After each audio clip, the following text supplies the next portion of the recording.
নবীজি বলেন, কোন ব্যক্তি যদি এমন কোন পাথরের মধ্যে গিয়া কোনো পাপ করে, কেমন পাথর? বলে যেই পাথরের দরজা নাই, যেই পাথরের জানালা নাই। বলেন তো দরজা জানালা যদি না থাকে ঢোকা যাবে নাকি?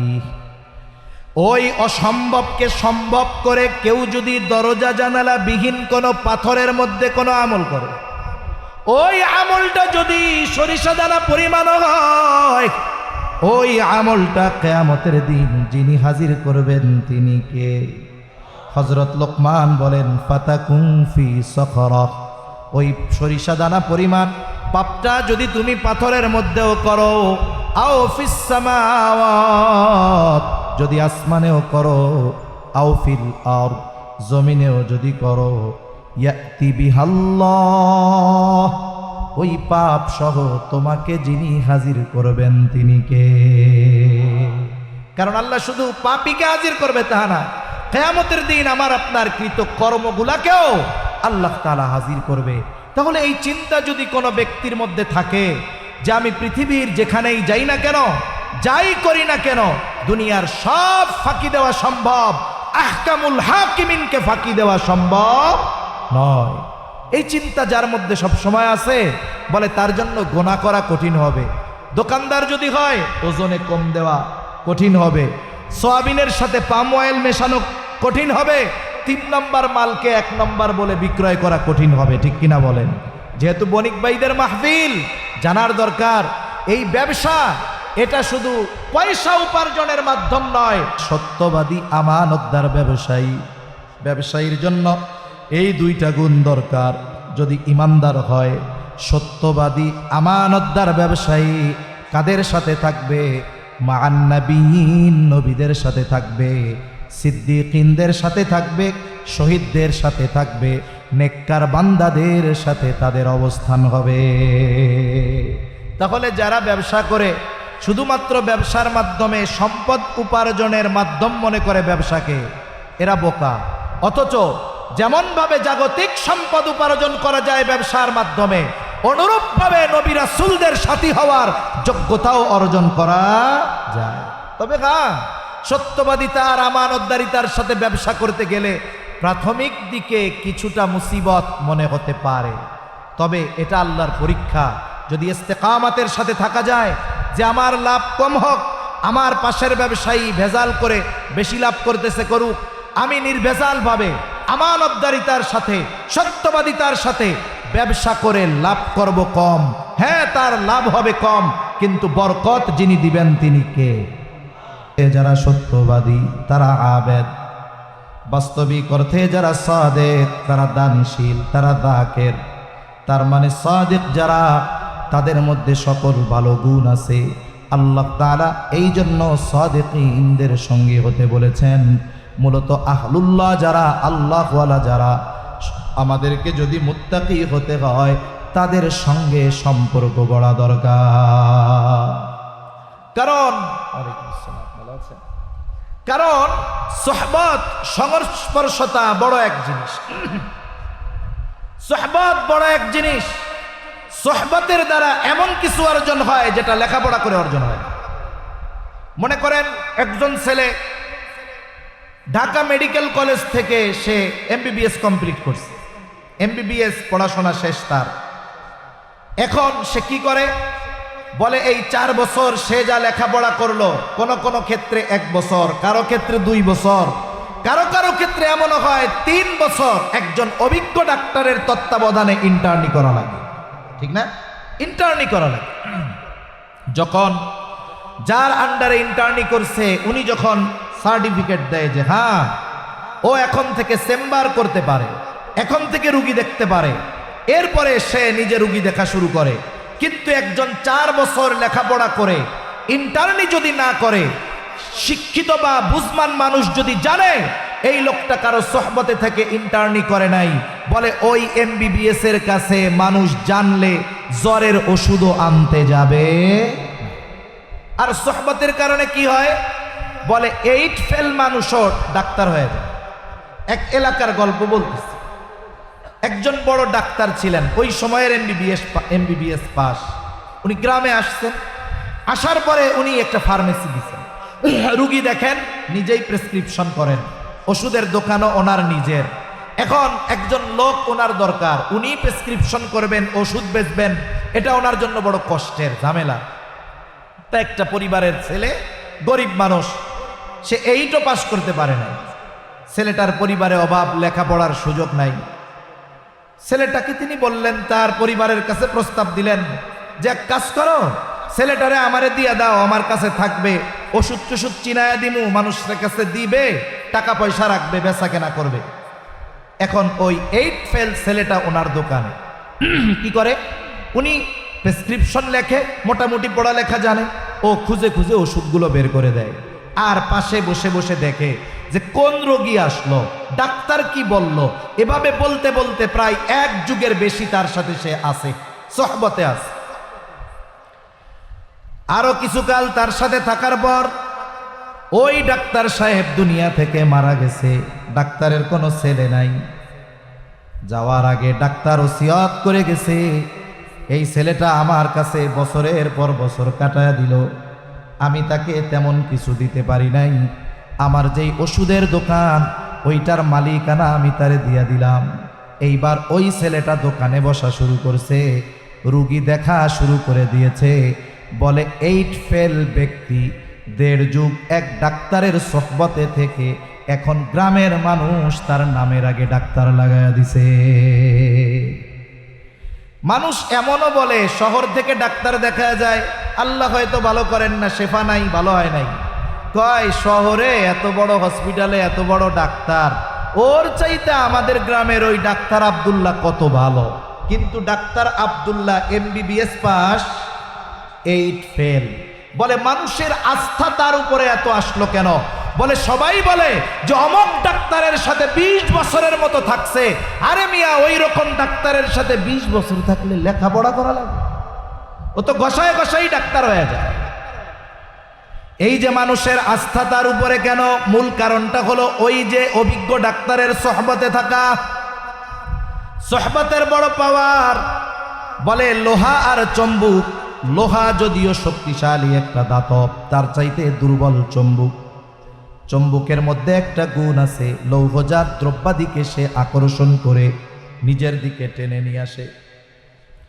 লৌহজাত দ্রব্যাদি সে নিজের দিকে টেনে নিয়ে আসে। এখন যদি লোহা হুমকি দেয় চম্বুক রে, এই তোর মধ্যে ওই পাওয়ার, ওইটা আমারে দিয়া দে। বলেন তো, লোহা যতই প্রভাব খাটাক না কেন, যতই পাওয়ার দেখাক না কেন, চম্বুকের মধ্যে থাকা ওই আকর্ষণের গুণ কি লোহা নিতে পারবে নাকি? এ তো সম্পদ, টাকা পয়সা না, যে পাওয়ার দিয়ে ক্ষমতা দিয়ে কেড়ে নেওয়া গেল। এখন লোহা যদি গরম না দেখায় ঠান্ডা মাথায় চম্বুকের সাথে লাগা যায়, বলে লোহার টুকরা যদি একটা চম্বুকের সাথে 1 মাস লেগে থাকে, 1 মাস পর ওই লোহাকে যখন টান দেওয়া হবে, লোহার মধ্যে চম্বুকের গুণ চলে আসবে। এইবার চম্বুকটা, লোহার মধ্যে চম্বুকের গুণ যাবে। লোহাটাকে যদি অন্য কোনো লোহার দিকে ধরা হয়, দেখা যাবে ওই লোহা আকর্ষণ করে অন্য লোহাকে টেনে নিয়ে আসবে। এই যে আকর্ষণের গুণ, এটা কি ক্ষমতা দিয়ে, প্রভাব দিয়ে, জ্ঞান দিয়ে, মেধা দিয়ে সম্ভব? সম্ভব হইছে সোহবতের দ্বারা। এজন্য কেউ যদি প্রকৃতপক্ষে মুত্তাকি হতে চায়, তাহলে তাকওয়াওয়ালা যারা, মুত্তাকি যারা, তাদের সংস্পর্শে যাওয়া দরকার। দুনিয়ায় যখন নতুন ব্যবসা কেউ করতে চায়, একজন টাকা পয়সা আছে, বিদেশ থেকে টাকা আনছে, ব্যবসা বাণিজ্য শুরু করবে। অভিজ্ঞ ব্যবসায়ীরা কি বলে যে ভাই, টাকা থাকলেই ব্যবসা করা যায় না, আর ব্যবসা করতে হলে অভিজ্ঞতা দরকার। অভিজ্ঞতা থাকলে ব্যবসা করতে টাকা লাগে না। অভিজ্ঞতা অর্জন করবে কোথায়? বলে যে যে ব্যবসা করতে চায় ওই ব্যবসায়ীর তত্ত্বাবধানে কিছুদিন অতিবাহিত করা। একজন কাপড়ের ব্যবসা করতে চায়, যদি অভিজ্ঞ কোনো কাপড় ব্যবসায়ীর সাথে সময় দেয়, তাহলে সে জানতে পারবে কোন কাপড় কেমন, কোনটার কোয়ালিটি কেমন, কোন কাপড়ের মার্কেট কেমন।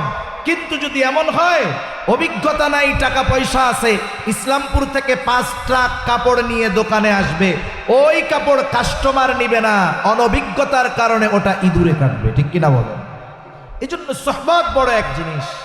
আমরা মুত্তাকি যদি হতে চাই, তাকওয়াওয়ালা আল্লাহর বান্দা, সত্যবাদিতার গুণে গুণান্বিত যেই মানুষগুলো, আমরা তাদের সংস্পর্শে যাব ইনশাআল্লাহ।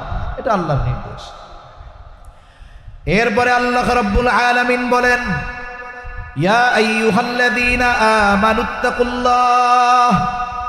আল্লাহ তাআলা বলেন, হে ঈমানদারেরা, তোমরা মুত্তাকি হও।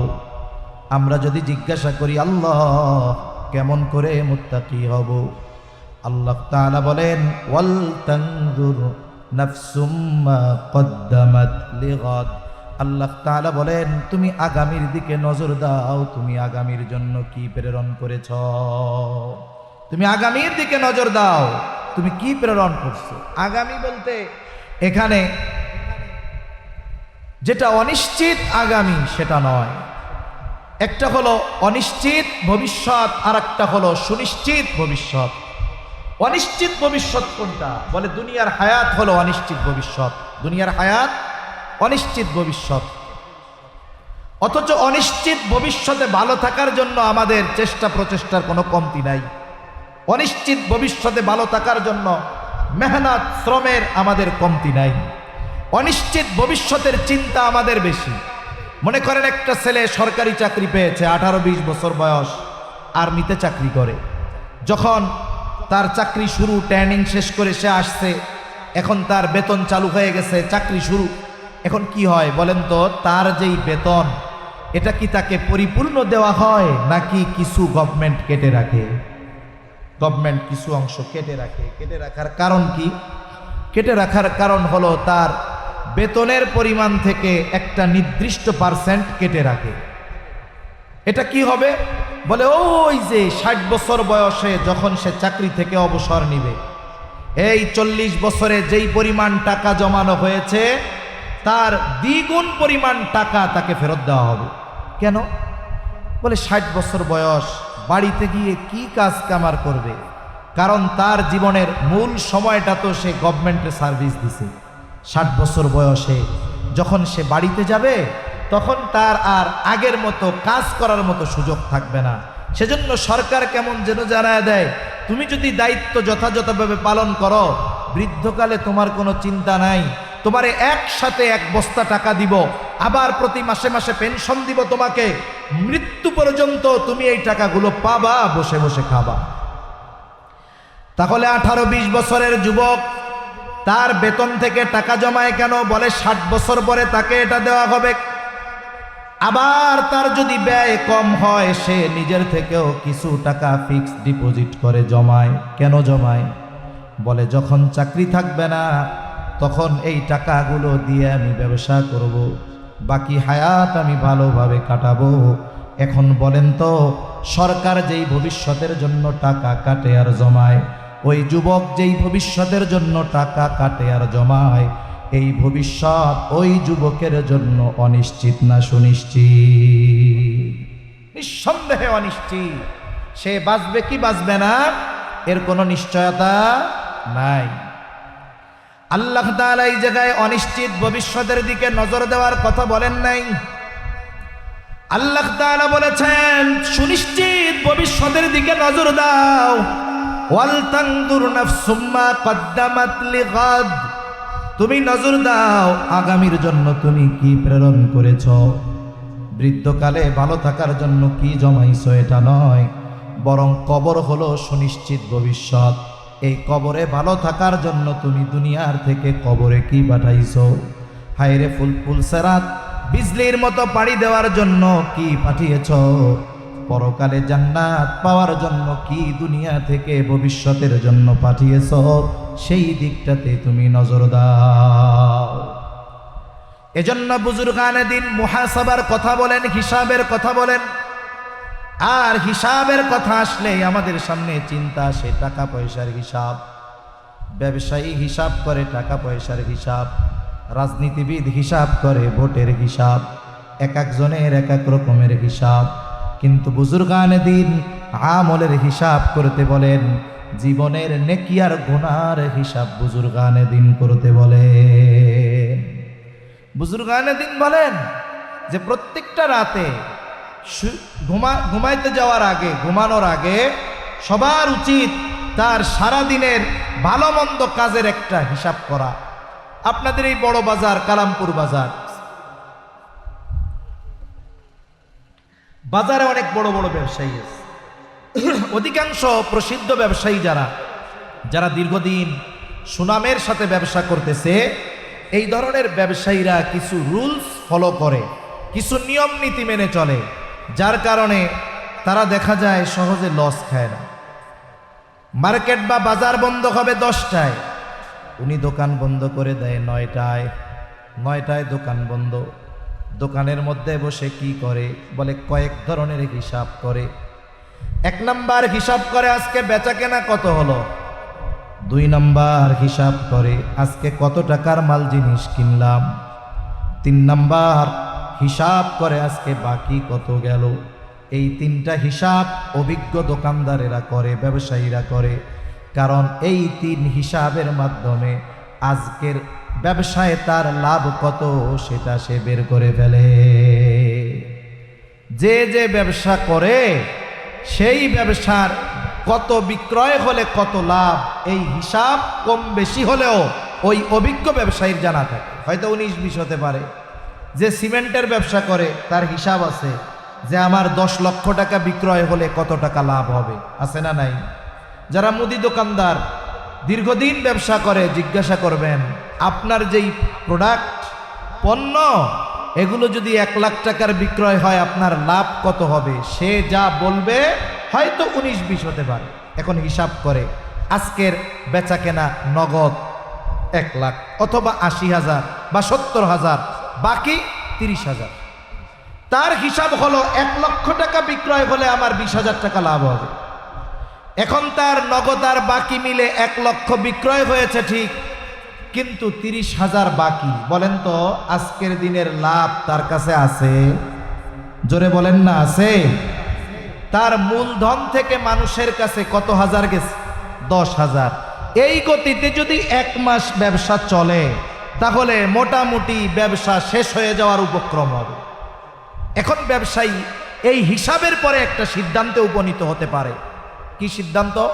তার কর্মচারী যারা থাকে এদেরকে সে সতর্ক করে দেয়, সাবধান, আগামীকাল থেকে যদি আমার বাবাও বাকি চায় বাকি দিবা না।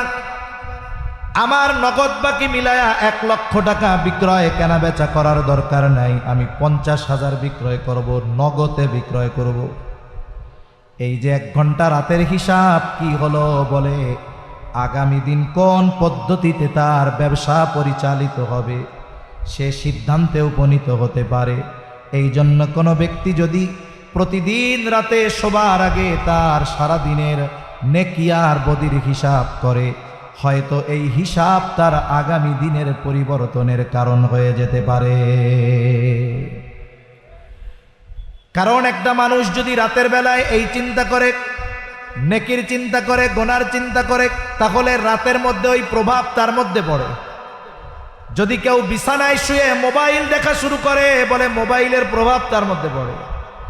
আর যদি সে রাতে নিভৃতে একাকী ঘরে শুয়ে চিন্তা করে, আহারে আমি তো এখন অন্ধকার ঘরের মধ্যে আছি, আমার মৃত্যুর পরে আর এক অন্ধকার ঘরের মধ্যে যাওয়া লাগবে যেখানে আলো নাই, বাতি নাই।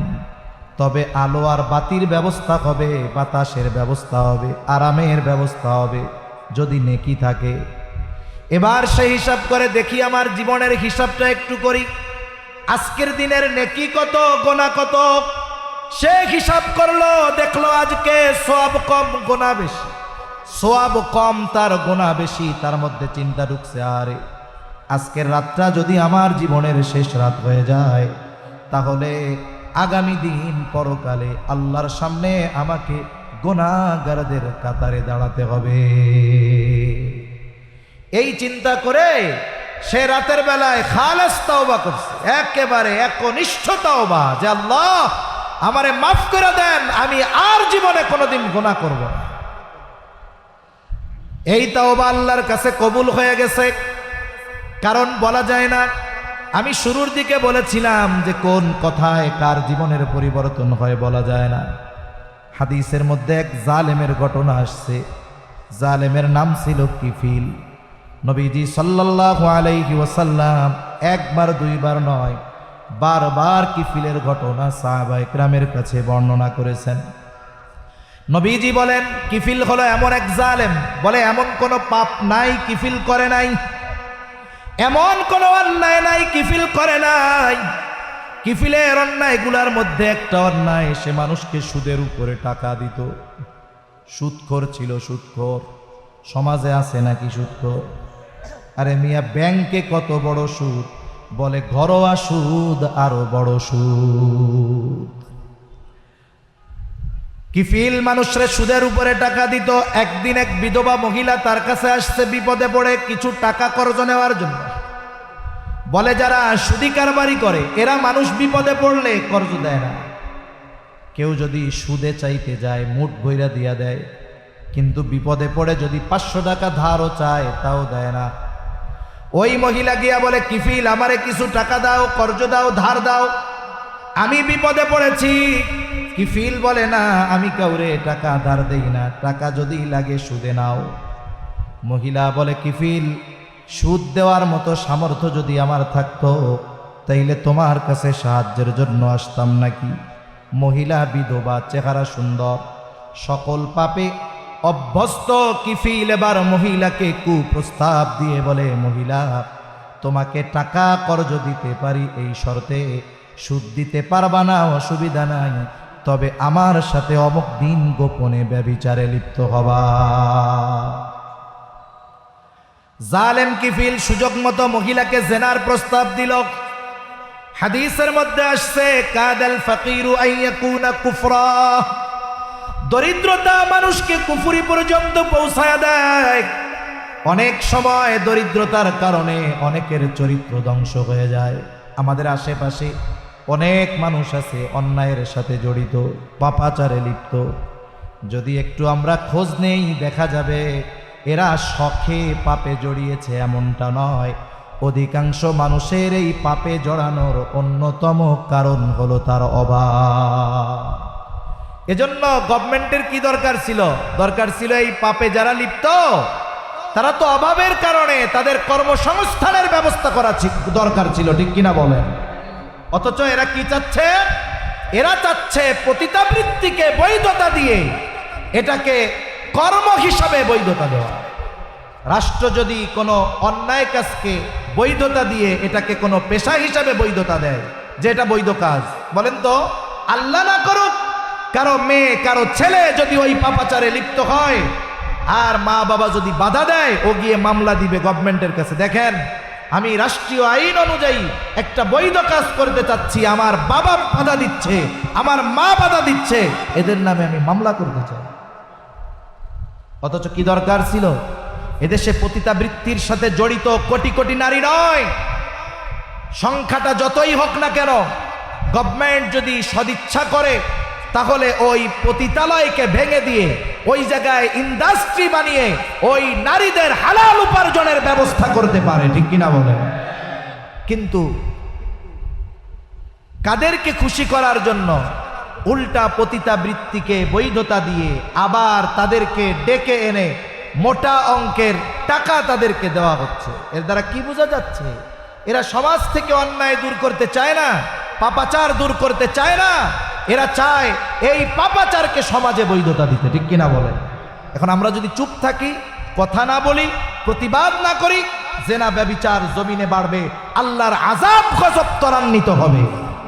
আর যখন আযাব আসবে কেউ বাঁচবে না। নবীজি সাল্লাল্লাহু আলাইহি ওয়াসাল্লাম আযাব সম্পৃক্ত লম্বা এক হাদিস, লাস্টে সাহাবায়ে কেরাম বলতেছে, যায় আমাদের মধ্যে নেককাররা থাকবে, এরপরেও ধ্বংস হয়ে যাব, এরপরেও ধ্বংস হয়ে যাব, নেককাররা থাকার পরেও আমরা ধ্বংস হয়ে যাব। বলে হ্যাঁ, যখন পাপের আধিক্যতা বাড়বে, পাপ বেড়ে যাবে, আল্লাহ যদি গোস্বা হয়ে যায়, যদি আযাব গজব দেয়, ওই সমাজের মুত্তাকি বান্দারাও ছাড় পাবে না। এই জন্য সাবধান, পাপাচারের ব্যাপারে আমাদের ঐক্যবদ্ধ হতে হবে। কাদাল ফাকিরু আন ইয়াকুনা কুফরা, দরিদ্রতা মানুষকে কুফরি পর্যন্ত পৌঁছায় দেয়। এইবার ওই মহিলা তার প্রয়োজনের কাছে হার মেনে গেল, কিফিলের শর্তে রাজি হয়ে গেল। নির্ধারিত দিন নির্ধারিত জায়গায় কিফিল হাজির। হাদিসের মধ্যে আসছে একেবারে জেনার নিকটবর্তী। মহিলা কান্না করে আর থরথর করে কাঁপে। কিফিল গেছে মজা করার জন্য আর মহিলা কান্না করে আর কাঁপে। কিফিল বলে, মহিলা কান্না করো কেন? আমি কি তোমাকে জোর করেছি নাকি, বাধ্য করেছি নাকি? কান্না করো কেন? মহিলা বলে, কিফিল কান্না করি আল্লাহর ভয়, আমি কোনোদিন এই পাপের সাথে লিপ্ত হই নাই, তবে আজকে কেন রাজি হয়েছো? বলে, আমার অভাব, আমার তো ভয় হয় যদি তোমার সাথে জেনা করার পরে মারা যাই, আল্লাহ তাআলার সামনে আমাকে একজন ব্যভিচারিণী হিসেবে উপস্থিত হওয়া লাগবে, আমি আল্লাহর ভয়ে কান্না করি। কিফিল এই কথাটা কিফিলের কান দিয়ে হৃদয় পর্যন্ত পৌঁছায় গেল। কিফিল বলে, সত্যই তুমি আল্লাহর ভয়ে কান্না করো? বলে, হ্যাঁ। কোনোদিন এই পাপাচারে লিপ্ত হও নাই? বলে, না, হই নাই। এবার কিফিল ওই অবস্থা থেকে উঠে গেছে। কিফিল উঠে গেছে। ওঠার সময় মহিলারে 60 দিরহাম কর্জ দিয়েছিল। বলে, মহিলা যাও, এটা তোমাকে সদকা করে দিলাম, আর শুনে নাও, আজকে থেকে আমি আর কোনো পাপাচারে লিপ্ত হব না। খালেস তওবা করে কিফিল বাড়িতে চলে গেছে। ঘটনাক্রমে রাতের বেলায় কিফিল মারা গেছে। কিফিল যে তাওবা করেছে, কিফিলের তাওবা যে কবুল হয়েছে, দুনিয়ার কেউ জানে না, কিন্তু জানেন যিনি, তিনি কে। কিফিলের তাওবা কবুল হয়ে গেছে। কিফিল মারা গেছে। মানুষেরা আনন্দিত যে হায় এক জালেম মরছে, ভালো হয়েছে, জালেমের মৃত্যু হয়েছে, ভালো হয়েছে, মানুষেরা আনন্দিত। কিন্তু আল্লাহ তাআলা কিফিলের দরজায় লিখে দিয়েছেন, আল্লাহ তাআলা কিফিলকে ক্ষমা করে দিয়েছে। তোমরা কিফিলকে পাপী বলো না, কিফিল জান্নাতের বাসিন্দা হয়ে গেছে। আল্লাহ তাআলা কিফিলরে মাফ করে দিয়েছে। তাহলে একটা কথা, একটা চিন্তা, একটা মানুষের গতিপথ জাহান্নাম থেকে জান্নাতের দিকে নিয়ে আসতে পারে, ঠিক কিনা বলেন? হতে পারে হয়তো এই যুবক রাতের বেলা আল্লাহর কাছে খালেস তাওবা করেছে, আল্লাহ আমি আর আগামী দিন থেকে কোনো পাপে জড়াবো না, গুনাহ করব না, হায় আল্লাহ আপনি আমারে মাফ করে দেন। দুনিয়ার কেউ শোনে নাই, কিন্তু শুনছে কে? খালেস তাওবা করেছে আল্লাহর জন্য, তাওবা কবুল। নবীজি বলেন, আত্তাইবু মিনাজ যামবি কামাল্লা যামবালা, যে খালেস ভাবে তাওবা করলো সে কেমন যেন কোনো গুনাহ করে নাই, একেবারে নিষ্পাপ হয়ে যায়। ঘটনাক্রমে ওই ব্যক্তির জীবনের শেষ রাত যদি এটা শেষ রাত হয়, তাহলে কিয়ামতের দিন আল্লাহর সামনে আমল নামায় গুনাহ মুক্ত হয়ে সে উপস্থিত হবে। এজন্য আমরা আমাদের রাতের এই হিসাবকে গুরুত্ব দিব, যে আমার আজকে দিনের ভালো কাজ কত, আজকে দিনের মন্দ কাজ কত। যদি অভ্যস্ত হই কি হবে? বলে, প্রথম দিনের হিসাবে দেখা যাবে গুনাহ বেশি, সওয়াব কম। পরের দিন হয়তো হবে সমান সমান। এর পরের দিন দেখা যাবে গুনাহ কমছে, সওয়াব বেড়েছে। ধারাবাহিকতা যদি ঠিক থাকে, এমন দিন সে অতিবাহিত করবে, রাতের বেলা হিসাব করতে যাবে, কবিরা গুনাহ বহুদূর, তার সগীরা গুনাহও খুঁজে পাবে না। কইতে পারেন সগীরা গুনাহ খুঁজে পাবো না হুজুর, এটা কোনো কথা কইলেন? কারণ হাদিসের মধ্যে আসছে, এক নামাজ থেকে আর এক নামাজ, যে ব্যক্তি ফজর পড়ছে, যখন সে জোহর পড়ে, ফজর থেকে নিয়ে জোহর পর্যন্ত সগীরা গুনাহগুলো মাফ হয়ে যায়। সুবহানাল্লাহ। নেককার আল্লাহর বান্দা, সে তো এশার নামাজ পড়ে টিভি দেখবে না, মোবাইল দেখবে না, সে গিয়ে খাওয়া দাওয়া করে শুয়ে পড়বে, গুনাহ করার কোনো সুযোগ নাই। আল্লাহর কাছে মাফ চাইবে, গুনার হিসাব করবে। কবিরা গুনাহ সারাদিনে হয় নাই, সগীরা গুনাহও ওই যে এক নামাজের পরে আর এক নামাজ, সগীরা গুনাহ মাফ হয়ে যায়। মূলত তার আমল নামায় ওই দিন সগীরা গুনাহগুলাও আল্লাহর পক্ষ থেকে ক্ষমা হয়ে যাবে। সুবহান। এটাই তাকওয়ার জীবন, এটাই মুত্তাকি। তাহলে দুইটা পদ্ধতি আমরা জানছি কোরআন থেকে। এক নাম্বার পদ্ধতি, আল্লাহ তাআলা বলেন, ওয়াকুনু মা'আস সাদিকিন, সত্যবাদীদের সঙ্গী হয়ে যাও। দুই নাম্বার পদ্ধতি, তুমি আগামীর জন্য তথা পরকালের জন্য কি প্রেরণ করছো এটার ব্যাপারে একটু হিসাব করো, নজর দাও। এই দুইটা বিষয়ই থাক, আরো অনেকগুলো বিষয় আছে। তাহলে নবীজির উপদেশের দিকে আমরা ফিরে যাই। নবীজি আবু যর রাদিয়াল্লাহু তাআলা আনহুকে এক নম্বরে বললেন, ইয়া আবু যর ইত্তাকিল্লাহা হাইসুমা কুনতা, তুমি যেখানেই থাকো না কেন ভয় করবা কাকে? বলেন তো, পৃথিবীতে এমন কোন জায়গা আছে যেই জায়গায় গিয়ে যদি আমি আপনি পাপ করি আল্লাহ দেখবে না? দেখবে? এমন জায়গা আছে দুনিয়ায়? হযরত লোকমান আলাইহিস সালাম তার সন্তানকে অনেকগুলো উপদেশ দিয়েছে। এর মধ্যে একটা উপদেশ, ইয়া বুনাইয়া ইন্নাহা ইন তাকু মিসকালা হাববাতিন মিন খারদালিন ফাতাকুন ফি সখরাতিন আও ফিস সামাওয়াতি আও ফিল আরদ ইয়াতি বিহাল্লাহ। সন্তানকে বলতেছে, হে আমার সন্তান, ইয়া বুনাইয়া ইন্নাহা, হা দ্বারা উদ্দেশ্য তোমার ওই কৃত পাপ, ইন তাকু মিসকালা হাববাতিন মিন খারদাল, সেটা যদি কোনো সরিষা দানা পরিমাণ হয়, ফাতাকুম ফি সখরা আও ফিস সামাওয়াতি আও ফিল আরদ, আর তুমি যদি ওই সরিষা দানা পাপটা কোনো পাথরের মধ্যে করো, পাথর।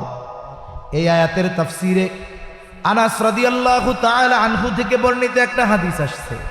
নবীজি বলেন, কোন ব্যক্তি যদি এমন কোন পাথরের মধ্যে গিয়া কোনো পাপ করে, কেমন পাথর? বলে যেই পাথরের দরজা নাই, যেই পাথরের জানালা নাই। বলেন তো, দরজা জানালা যদি না থাকে ঢোকা যাবে নাকি? ওই অসম্ভবকে সম্ভব করে কেউ যদি দরজা জানালা বিহীন কোনো পাথরের মধ্যে কোনো আমল করে, ওই আমলটা যদি সরিষা দানা পরিমাণ হয়, ওই আমলটা কিয়ামতের দিন যিনি হাজির করবেন তিনি কে? হযরত লোকমান বলেন, ফাতাকুন ফি সখরা, ওই সরিষা দানা পরিমাণ পাপটা যদি তুমি পাথরের মধ্যেও করো, আও ফিস সামাওয়াত, যদি আসমানেও করো, আও ফিল আরদ, জমিনেও যদি করো, ইয়াতি বিহাল্লাহ, ওই পাপ সহ তোমাকে যিনি হাজির করবেন তিনি কে? কারণ আল্লাহ শুধু পাপীকে হাজির করবে তা না, কিয়ামতের দিন আমার আপনার কৃত কর্মগুলাকেও আল্লাহ তাআলা হাজির করবে। তাহলে এই চিন্তা যদি কোনো ব্যক্তির মধ্যে থাকে যে আমি পৃথিবীর যেখানেই যাই না কেন, যাই করি না কেন, দুনিয়ার সব ফাঁকি দেওয়া সম্ভব, আহকামুল হাকিমিনকে ফাঁকি দেওয়া সম্ভব নয়, এই চিন্তা যার মধ্যে সব সময় আছে, বলে তার জন্য গোনা করা কঠিন হবে। দোকানদার যদি হয়, ওজনে কম দেওয়া কঠিন হবে, সয়াবিনের সাথে পাম অয়েল মেশানো কঠিন হবে, 3 নম্বর মালকে 1 নম্বর বলে বিক্রয় করা কঠিন হবে, ঠিক কিনা বলেন? যেহেতু বণিক ভাইদের মাহফিল, জানার দরকার এই ব্যবসা এটা শুধু পয়সা উপার্জনের মাধ্যম নয়, সত্যবাদী আমানতদার ব্যবসায়ী, ব্যবসায়ীর জন্য এই 2টা গুণ দরকার। যদি ইমানদার হয়, সত্যবাদী আমানতদার ব্যবসায়ী কাদের সাথে থাকবে?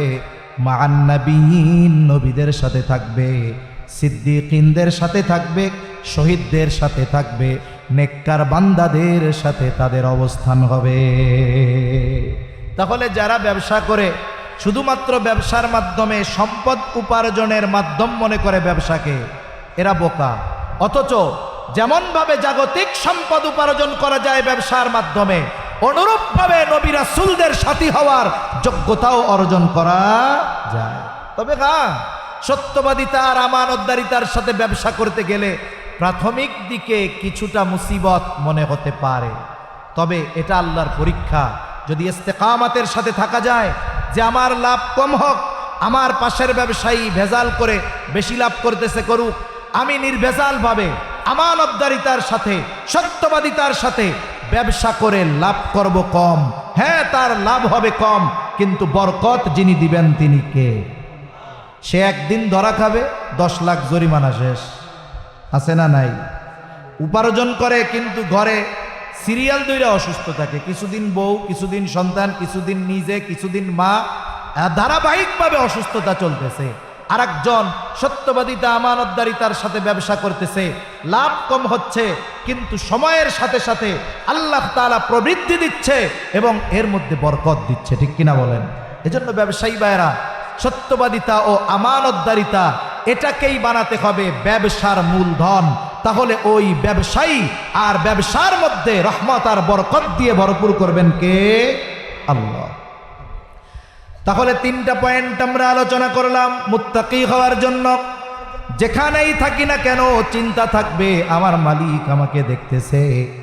বলে এই চিন্তা যখন কারো মধ্যে ঢুকে যায় তার জন্য গুনার কাজ করা কঠিন হয়ে যায়।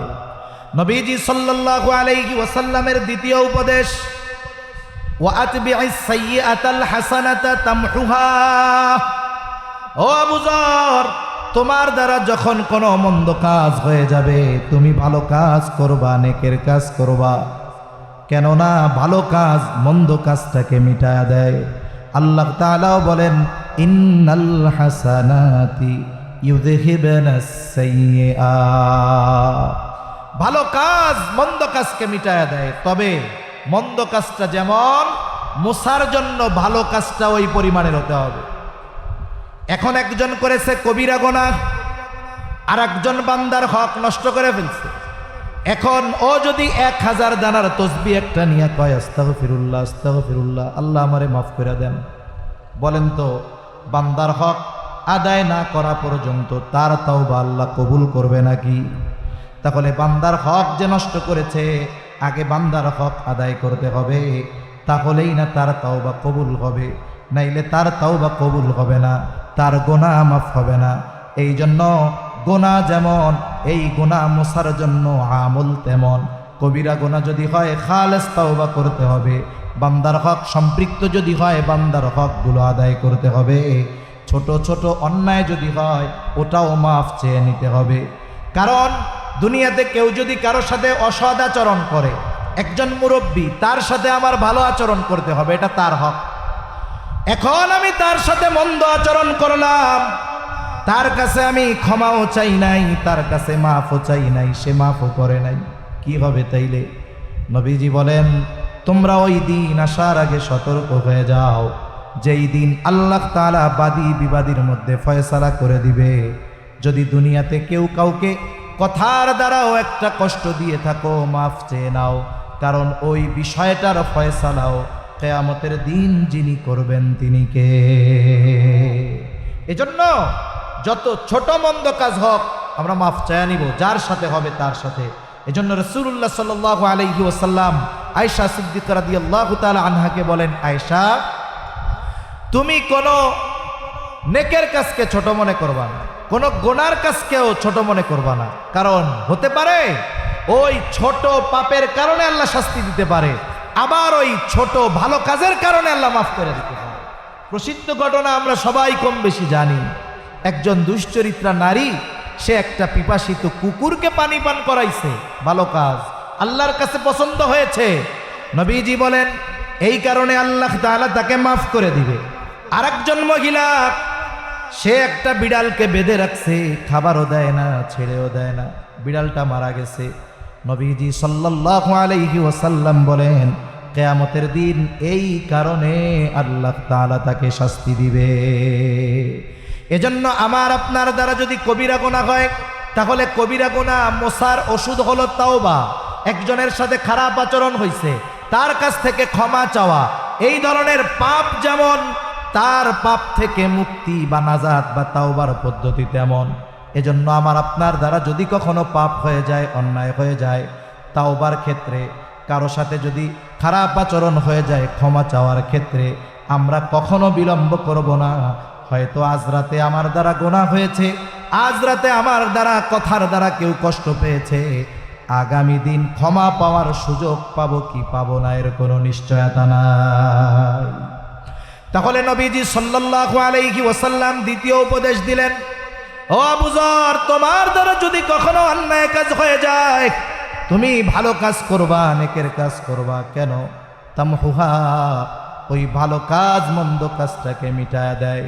3 নাম্বার, নবীজি সাল্লাল্লাহু আলাইহি ওয়াসাল্লাম বলেন ওয়া খালিকিন নাসা বিখুলুকিন হাসানিন।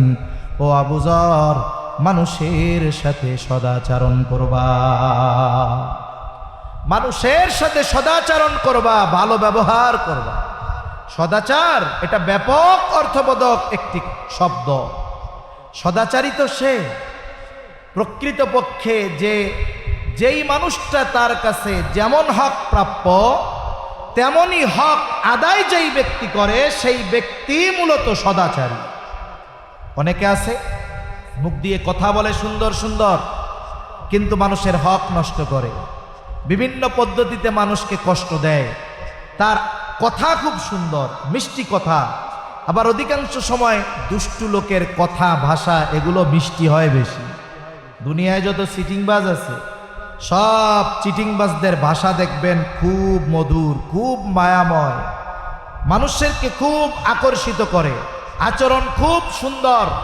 যেগুলো চিটিংবাজ, অধিকাংশ মানুষ আচরণের দিক দিয়ে খুব সুন্দর আচরণ করে, কিন্তু তার ভেতরে কি আছে এটা আমরা কেউ বুঝতে পারি না। তাহলে সদাচারীকে বলে মানুষের সব হক যে আদায় করে সে। আর মানুষের হক আদায় করা এটা আমাদের জন্য সবচাইতে গুরুত্বপূর্ণ বিষয়। কারণ কোনো ব্যক্তি যদি মানুষের হক নষ্ট করে, সেটা আচরণগত দিক দিয়ে হোক, সেটা অর্থনৈতিক দিক দিয়ে হোক, কেউ যদি মানুষের হক নষ্ট করে কিয়ামতের দিন ওই ব্যক্তি সবচাইতে নিঃস্ব হবে। দুনিয়াতে কেউ যদি কোনো মানুষের হক নষ্ট করে কিয়ামতে সবচাইতে নিঃস্ব হবে ওই ব্যক্তি।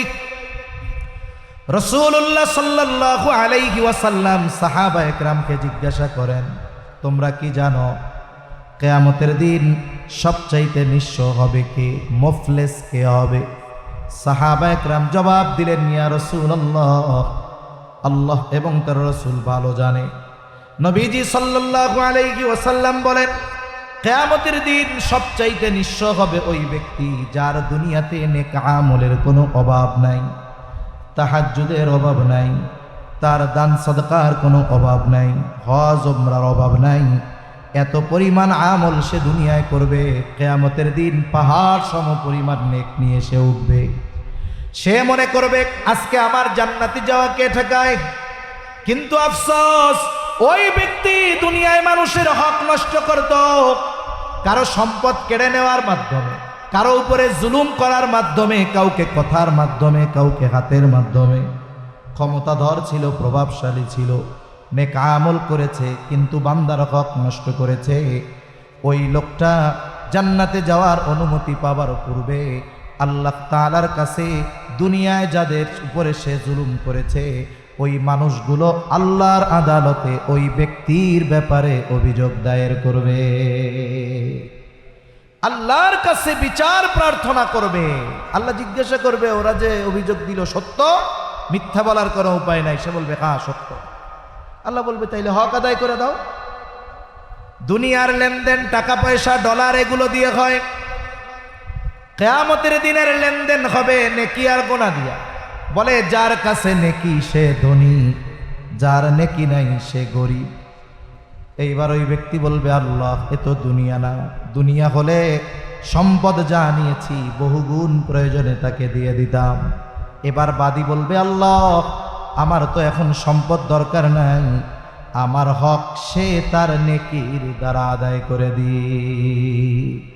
হয়তো দুনিয়ায় নিছিল ৫,০০০ টাকা, ও এবার বলবে আল্লাহ দুনিয়ার ওই ৫,০০০ টাকার যদি শোধ করতে হয় তাহলে ওই ৫টা হজের সওয়াব আমার দেওয়া লাগবে। কিছু করার আছে? কিছু করার নাই, দাবি অনুযায়ী দিতে হবে, হক আদায় করতে হবে। একের পর এক মানুষের হক আদায় করতে করতে পাহাড় পরিমাণ নেক শেষ, কিচ্ছু নাই। লোকটা হতাশায় আল্লাহ তাআলার কাছে বলবে আল্লাহ সব নেকি শেষ, এখনো তো অভিযোগকারীর সিরিয়াল লম্বা। অভিযোগকারীরা বলবে আল্লাহ নেকি নাই তাতে কি, আমাদের গুনাহগুলো নিয়ে আমাদের হালকা বানায়া দি। এতক্ষণ নেকি দিয়া হক আদায় করা লাগছে, এখন গুনাহ নিয়ে হক আদায় করতে হবে। পাহাড় পরিমাণ গুনাহর মালিক সে হয়ে যাবে। নবীজি বলেন কিয়ামতের দিন সবচাইতে নিঃস্ব হবে ওই ব্যক্তি যার দুনিয়ায় নেক আমলের অভাব ছিল না, কিন্তু দুনিয়ায় সে মানুষের হক নষ্ট করত। এজন্য প্রকৃতপক্ষে সদাচরণকারী হলো সে যে মানুষের হক আদায় করে, যার সাথে যেমন হক তেমনটা সে আদায় করে। এই ব্যক্তি হলো সর্বোচ্চ সদাচরণকারী। মানুষের সাথে ভালো ব্যবহার এটা উত্তম আখলাকের অন্যতম একটা অংশ। এই উত্তম আখলাক, উত্তম চরিত্র, এটা অনেক বড় এক আমল। রাসূলুল্লাহ সাল্লাল্লাহু আলাইহি ওয়াসাল্লামকে জিজ্ঞাসা করা হলো, মিজানে সবচাইতে ওজন হবে কোন আমল? আমল গণনা করা হবে না, মেপে দেখা হবে না, ওজন দেওয়া হবে। নবীজি সাল্লাল্লাহু আলাইহি ওয়াসাল্লামকে জিজ্ঞাসা করা হলো, সবচাইতে ওজন হবে কোন আমল? নবীজি সাল্লাল্লাহু আলাইহি ওয়াসাল্লাম নামাজের কথা বলেন নাই, রোজার কথা বলেন নাই, হজের কথা বলেন নাই, যাকাতের কথা বলেন নাই। নবীজি সাল্লাল্লাহু আলাইহি ওয়াসাল্লাম বলেছেন, মিজানে সবচাইতে ওজন হবে যেই আমল, সেটার নাম হলো উত্তম চরিত্র। উত্তম আখলাক, উত্তম চরিত্র, এটা মিজানে সবচাইতে ওজনদার হবে। এজন্য একজন মানুষ সদাচরণকারী নয়, উত্তম ব্যবহারকারী নয়, সে মানুষের সাথে নরম ভাষায় কথা বলে না, সে রুক্ষভাষী, কর্কশভাষী, এই ধরনের মানুষ সদাচরণকারী হতে পারে না। এজন্য যেই মানুষটা আমার কাছে যেমন হক পাও না, আমি তাকে ওই হক দিব। একজন বড়, সে আমার কাছে কি পাও না? বলে সে আমার কাছে পাওনা হলো সম্মান। একজন ছোট, সে আমার কাছে কি পাওনা? বলে সে আমার কাছে পাওনা হলো স্নেহ। রাসূলুল্লাহ সাল্লাল্লাহু আলাইহি ওয়াসাল্লাম বলেন, মাল্লাম ইয়ারহাম সগীরানা ওয়া লাম ইউক্কির কাবীরানা ফালাইসা মিন্না। নবীজি সাল্লাল্লাহু আলাইহি ওয়াসাল্লাম বলেন, মাল্লাম ইয়ারহাম সগীরানা, যে ছোটর উপরে রহম করে না, ছোটকে স্নেহ করে না, ওয়া লাম ইউক্কির কাবীরানা, বড়কে সম্মান করে না, ফালাইসা মিন্না, নবীজি বলেন সে আমার অন্তর্ভুক্ত বা সে আমার দলভুক্ত নয়। এজন্য বড় যে পরিচিত হোক অপরিচিত হোক, সে আমার কাছে সম্মান প্রাপ্য, আমি তাকে সম্মান করব। কিন্তু আফসোস, জামানা এমন, বড়কে সম্মান, ছোটকে স্নেহ, এটা আমাদের সমাজ থেকে উঠে গেছে বললে চলে, ঠিক কিনা বলেন? বড়কে সম্মান, এটা আমাদের সমাজ থেকে উঠে গেছে। আমরাও ছোটদের স্নেহ করতে পারি না, করি না, আমাদের আচরণ খারাপ, করি না। আমাদের এক উস্তাদ বলতেন, নবীজি এখানে আগে বলছেন, মাল্লাম ইয়ারহাম সগীরানা, যে ছোটকে রহম করে না, ওয়ালাম ইউক্কির কাবীরানা, বড়কে স্নেহ করে না। উনি ওনার ভাষায় বলতেন, বাস্তবতা হলো এইরকম, যেই বড় ছোটকে স্নেহ করে না, ওই বড়কেও ছোটরা সম্মান করে না। এজন্য আমাদের ছোটদের স্নেহ করা দরকার, ছোটদেরকে মহব্বত করা দরকার, তাহলে ওরাও বড়দেরকে সম্মান করবে, মহব্বত করবে। মা বাবার হক আছে, মা বাবার সাথে সদাচরণকারী কি? মা বাবার যেই হক ইসলাম নির্ধারণ করেছে, এই হক আদায় করা। মা বাবার সাথে সদাচরণ মানে ইসলাম মা বাবার যেই হকগুলো সাব্যস্ত করেছে, এই হকগুলো আদায় করা। ওই হক আদায় করে না, কিন্তু সে অনেক ইবাদত করে, সে বাস্তবিক অর্থে সদাচরণকারী হতে পারে নাই। স্ত্রীর সাথে হক আছে, এই হকগুলো যে আদায় করে, স্ত্রীর সাথে সদাচরণকারী, কিন্তু অনেক ইবাদত করে, তাহাজ্জুদের অভাব নাই, দান সাদকার অভাব নাই, কিন্তু স্ত্রীদের সাথে ভালো আচরণ করে না, বলে সেই স্ত্রীদের সাথে সদাচরণকারী হতে পারে নাই। এজন্য একটা ব্যক্তি পরিপূর্ণভাবে তখনই সদাচরণকারী হয়, উত্তম আখলাকওয়ালা হয়, সদাচরণকারী তখনই হয় যখন সে মানুষের হকগুলো আদায় করে। আর মানুষের হক যদি আদায় না করে, কিয়ামতের দিন আল্লাহর আদালতে তাদেরকে ধরা পড়ে যাওয়া লাগবে। এজন্য সম্মানিত উপস্থিতি, উত্তম আখলাকের অন্যতম পাঠ হলো মানুষের হক আদায় করা।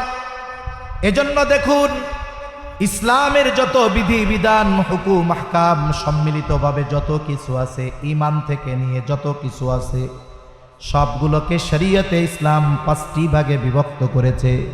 1 নাম্বার ঈমান আকীদা, 2 নাম্বার ইবাদত, 3 নাম্বার মুআমালাত, 4 নাম্বার মুআশারাত, 5 নাম্বার হলো আখলাক।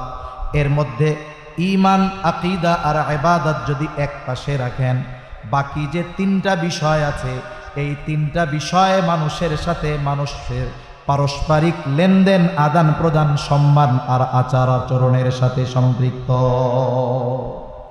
এজন্য এই বিষয়গুলো যার ঠিক নাই, যার মুআমালাত ঠিক নাই, যার মুআশারাত ঠিক নাই, যার আখলাক ঠিক নাই, বাস্তবিক অর্থে এই মানুষগুলো পরিপূর্ণ মনুষ্যত্ব অর্জন করতে পারে না, ভালো মানুষ হতে পারে না। কারণ এই গুণগুলোই মূলত একটা মানুষকে বাস্তবে ভালো মানুষে পরিণত করে। আমার আপনার নবীজি সাল্লাল্লাহু আলাইহি ওয়াসাল্লাম নবুয়তের বহির্প্রকাশ হলো 40 বছর বয়সে, কিন্তু এর আগে আমার আপনার নবীজি ওই জাহেল সমাজে মানুষের সাথে সদাচরণকারী হিসাবে আমার আপনার নবীজির প্রসিদ্ধি ছিল। আমার আপনার নবীজির উপাধি কাফেররা দিয়েছিল আল আমিন, আমার আপনার নবীজির উপাধি কাফেররা দিয়েছিল আস-সাদিক। তিনি মানুষের সাথে এতটা সদাচরণকারী ছিলেন, মানুষের সাথে মুআমালাতের ব্যাপারে এতটা সচেতন ছিলেন, যেই কাফেররা নবীজিকে হত্যার অপচেষ্টা করেছে, ওই কাফেরদের আমানতের সামগ্রী তাদের কাছে পৌঁছানোর ব্যবস্থা না হওয়া পর্যন্ত আমার আপনার নবী মদিনার দিকে সফর শুরু করেন নাই। অথচ আমরা সেই নবীর উম্মত। আমাদের আচার আচরণের অবস্থা কি? আমাদের আচার আচরণ তো আর একজন মুসলিম ভাইয়ের সাথে পর্যন্ত ভালো নয়। আমরা মনে করি ইবাদত যত বেশি করব আমি তত আল্লাহর কাছে প্রিয় হব। না না, রাসূলুল্লাহ সাল্লাল্লাহু আলাইহি ওয়াসাল্লামের কাছে দুইজন মহিলার অবস্থা পেশ করা হলো। একজনের ব্যাপারে বলা হলো, ইয়া রাসূলুল্লাহ সাল্লাল্লাহু আলাইহি ওয়াসাল্লাম, একজন মহিলা এমন কোনো আমল নাই যে সে করে না, একটা নফলও সে ছেড়ে দেয় না। সে তাহাজ্জুদ, আওয়াবিন, ইশরাক যত নামাজ আছে সব পড়ে, আইয়াম বিজের রোজা রাখে, সোমবার বৃহস্পতিবার রোজা রাখে, দান সদকা করে। এক কথায় আমলের কোনো অভাব নাই। তবে একটা জিনিস, সে তার প্রতিবেশীর সাথে খারাপ আচরণ করে। আর একজনের ব্যাপারে বলা হলো, ইয়া রাসূলুল্লাহ সাল্লাল্লাহু আলাইহি ওয়াসাল্লাম, আরেকজন মহিলা যেটা না করলেই নয় শুধু সেটাই করে। তার মানে ফরজ, ওয়াজিব, সুন্নাতে মুআক্কাদা যেগুলো না করলে পাপ হবে, গুনাহ হবে, শুধুমাত্র এগুলোই করে, আর তেমন ইবাদত করে না। কিন্তু তার প্রতিবেশীর সাথে সে সদাচরণ করে, ভালো ব্যবহার করে, প্রতিবেশীর হক আদায় করে। ইয়া রাসূলুল্লাহ, এই দুই মহিলার মধ্যে কোন মহিলা উত্তম?